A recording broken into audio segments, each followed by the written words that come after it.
name Dealey Plaza mean anything to you? How about if we mentioned Dallas, the 22nd of November 1963, the grassy knoll, the Texas School Book Depository?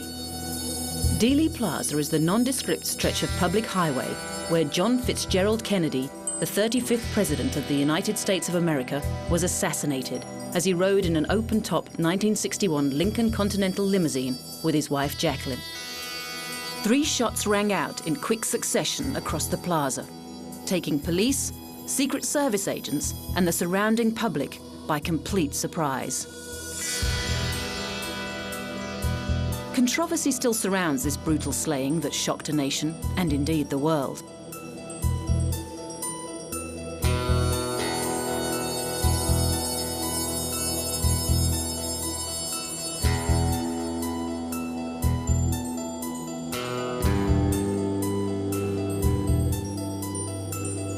Two days later, the man accused of shooting him, Lee Harvey Oswald, was himself shot dead by Jack Ruby while being escorted by detectives to the county jail.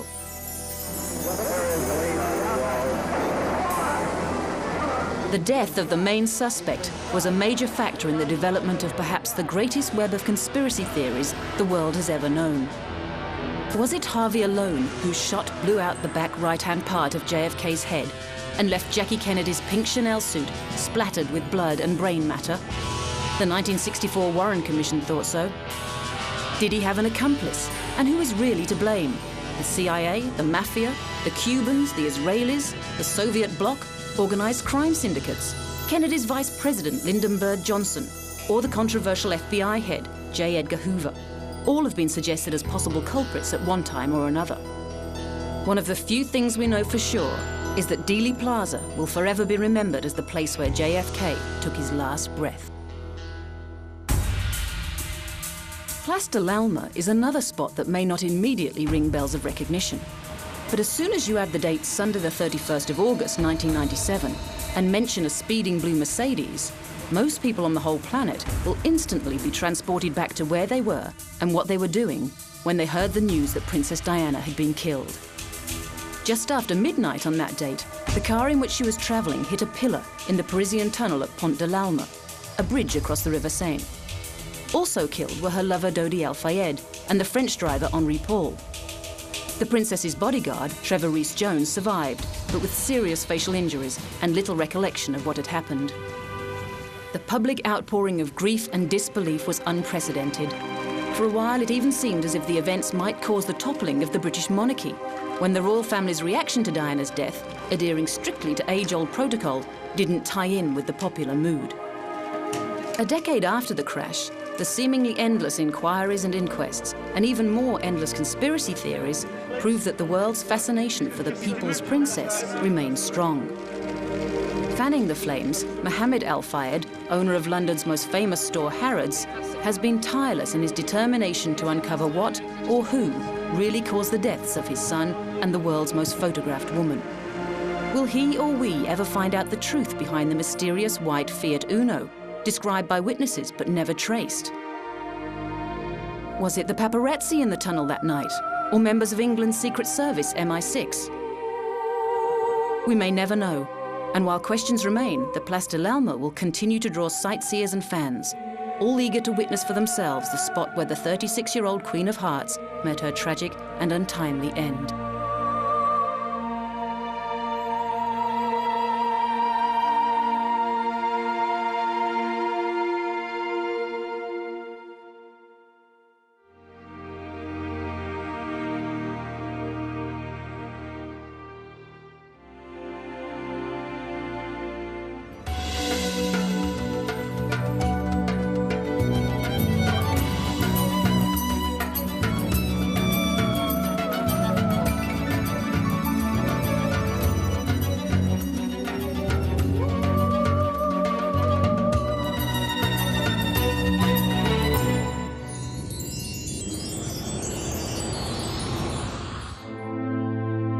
From the 13th of August 1961 to the 9th of November 1989, a thin stretch of land over 150 kilometers long was one of the most infamous spots in the world.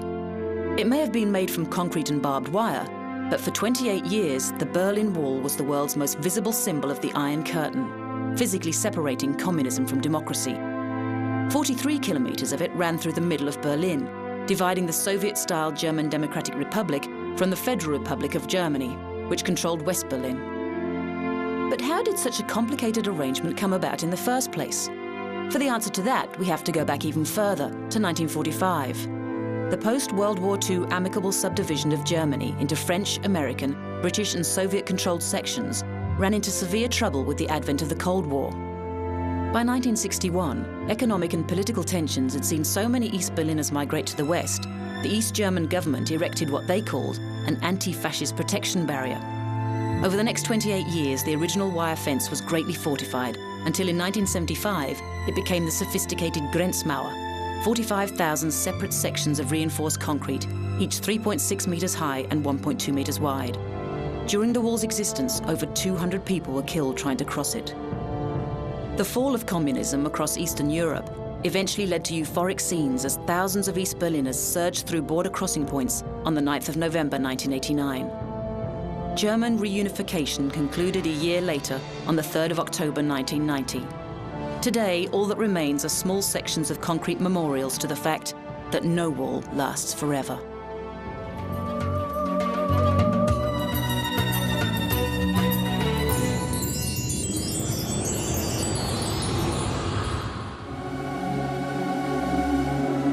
Our next infamous place is around 41 degrees north, 49 degrees west. That's right, in the middle of the Atlantic Ocean. Even if filmmaker James Cameron hadn't focused on its tragic end for the most profitable movie of all time to date, the RMS Titanic would still need little introduction. Only 4 days into its maiden voyage from Southampton, England, en route to New York, at 11:40 p.m. on the 14th of April 1912, the ship hit an iceberg and sank 2 hours and 40 minutes later.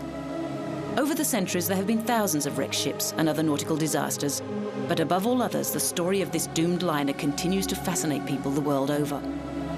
The sinking is still the worst British civilian maritime disaster in history, although there have been greater losses of life elsewhere, and especially in wartime. Perhaps Titanic's fame is due to the grandiose claims made about the vessel. The biggest passenger steamship at the time of its launch, it was claimed by the Shipbuilder magazine to be practically unsinkable. The transatlantic superliner also boasted the last word in luxury, with opulent staircases, a gymnasium, Turkish bath, squash court, library, and sumptuous restaurant, the Café Parisien. And then, of course, there are all the mistakes that were made during its sinking.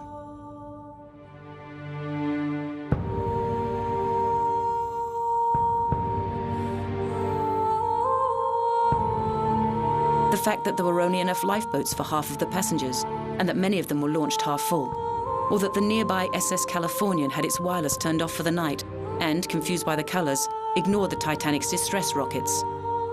But also remembered are the acts of heroism, from dauntless souls like Wallace Hartley and his orchestra, who played on as the ship went down, or the unsinkable Molly Brown, who herded women and children onto the lifeboats.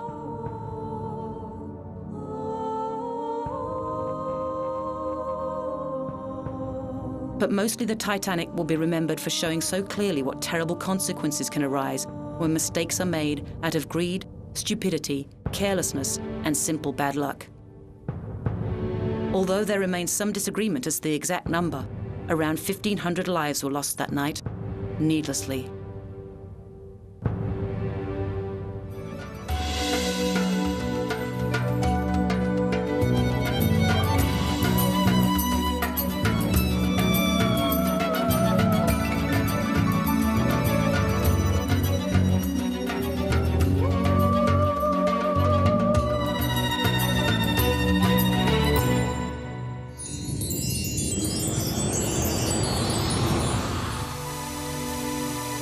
Oh, the humanity. These were the famous words that echoed around the globe as radio reporter Herbert Morrison expressed his raw shock and horror on witnessing the terrible scenes at New Jersey's Lakehurst Naval Air Station on the 6th of May, 1937. This was the day that the Hindenburg airship burst into flames as it neared the landing field, killing 13 passengers, 22 crew, and 1 member of the ground crew, including the director of flight operations, Ernst Lehman. Morrison's recorded words were later added to the newsreel footage of the catastrophe, sound and vision that remain shocking today, 70 years after the event. The LZ-129 Hindenburg was one of the largest aircraft ever built, a German-built Zeppelin that had been in service only a year before disaster struck. What many people don't realize, though, is that prior to the Hindenburg tragedy, Zeppelin airships, which had been flying for over 30 years, had an impressive safety record. The Graf Zeppelin had flown over 1 million miles and circumnavigated the globe. And in its first year of service, the Hindenburg had already covered around 200,000 miles, ferried nearly 2,800 passengers, and made 17 round trips across the Atlantic Ocean. Nobody really knows what triggered the inferno, but several theories exist.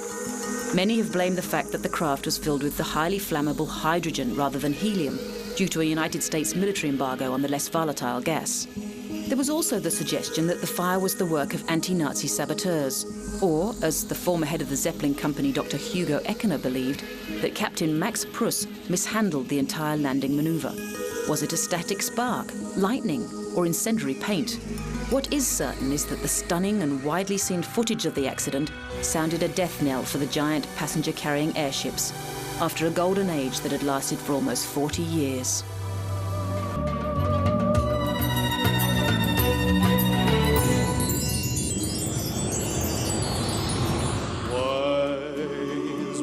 Now here's an address that needs no introduction.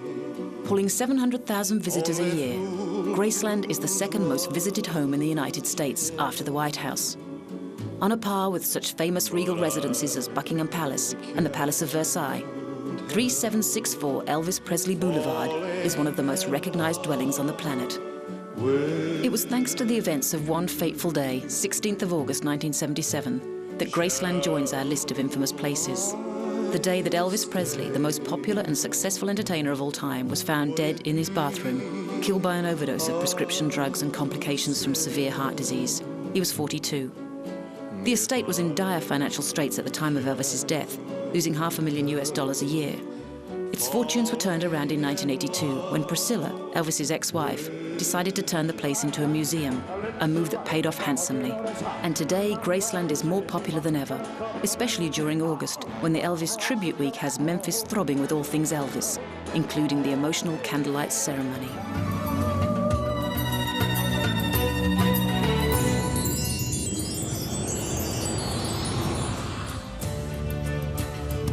On Tuesday, the 1st of March, 1932, the Lindbergh farm in Hopewell, New Jersey, became the center of an investigation that was to be remembered as the criminal case of the century.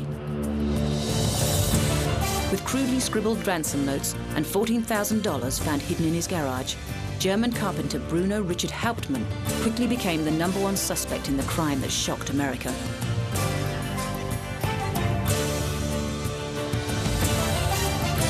After a 5-week trial in New Jersey, Hauptmann was found guilty of kidnapping and murdering Charles Augustus Lindbergh Jr., 20-month-old son of world-famous aviator Colonel Lindbergh.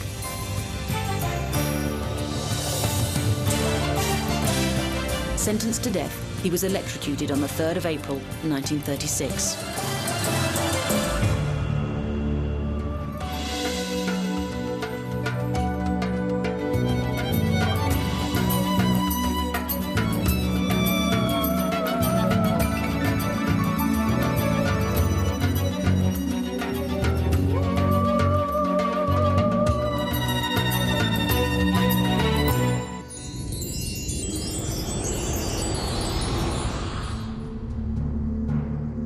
In the mid-1950s, the Suez Canal was one of the most strategically important waterways in the world.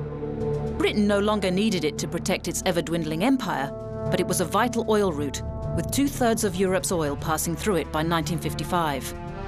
In July 1956, Egypt nationalized the canal, leading to a 250,000-strong Anglo-French-Israeli invasion.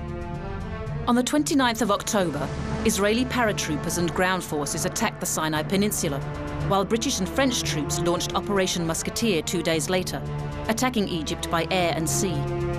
Egyptian President Nasser responded by sinking 40 ships in the canal, closing it to all traffic.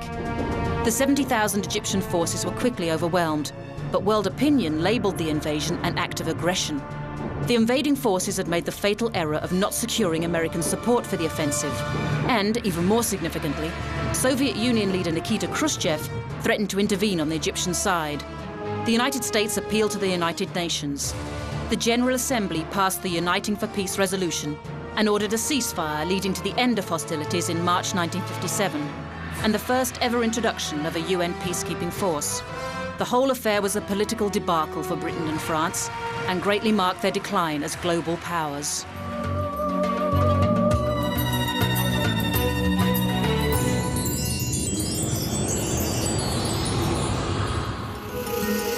You might not expect a sea collision ending in the deaths of 46 people to be described as a story with a happy ending.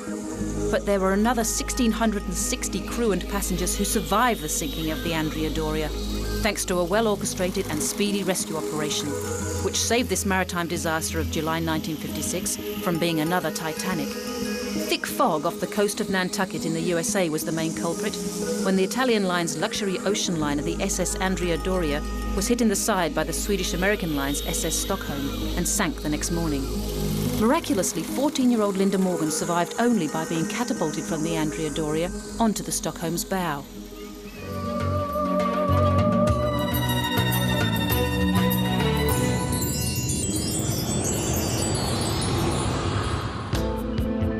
Even before famous resident and former President Bill Clinton put Little Rock, Arkansas on the map, the American town hit the headlines for different political reasons.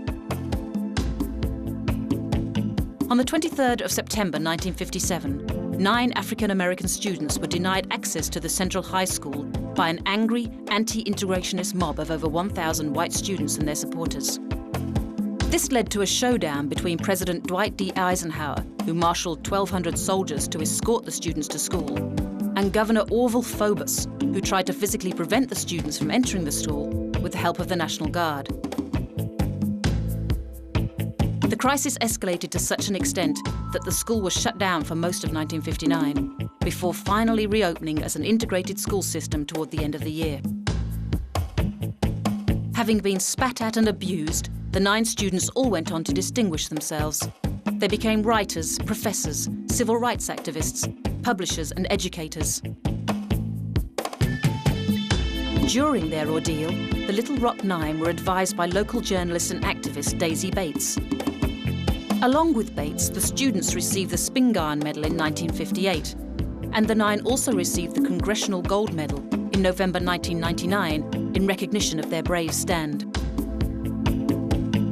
In 1996, 7 of them appeared on the Oprah Winfrey Show and even reconciled with some of their tormentors from that time. The most memorable apology was made to Elizabeth Eckford by Hazel Bryan Massery. It was Massery who was caught screaming at Eckford in a widely published photograph at the height of the confrontation, and had regretted it ever since.